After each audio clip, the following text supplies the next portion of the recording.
Պարոն վարչապետ, դուք նոր ասացիք, որ ձեր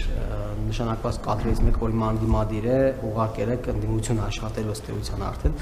ու ուզում եմ իմանալ արդյոք ընկերներին հետ տարելա թե չէ։ Եվ երկրորդ հարցս,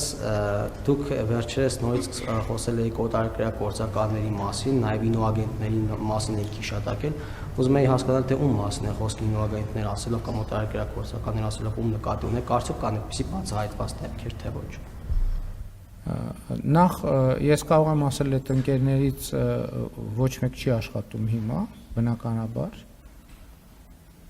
համենայն դեպս նրանք, ովքեր զուտ ընկեր լինելու փաստի բերումով են նշանակվել աշխատանքի։ Ինչ վերաբերում է ինոագենտ եւ այլն, դրանք երբեմն որպես պատկերավոր ձևակերպում են օգտագործվում, բայց ես համար ուզում եմ գաղտնիք բացահայտել, մենք ունենք անձանց բավականին հաստափոր տրցակ, ով մեր մարմինների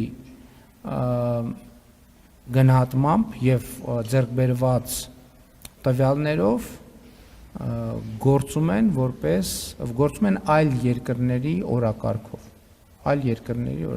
դա տարբեր ձևով է, եթե այդ մարդիկ դեռ ազատության մեջ են, դա նշանակում է, որ իրենք դեռևս այդ լրտեսության գիծը չեն հատել, բայց գործում են այդ տրամաբանության մեջ։ Եվ այն դեպքերում, երբ որ արդեն գծեր կհատվեն,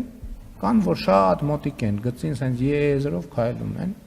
երբ որ հատեն կլինի հակազդեցություն, բայց այն, որ այսօր այդ կարգավիճակի մեջ է, ես այդ մարդկանց ցուցակ ունեմ, անուն ազգանունով, կոնտակտներով։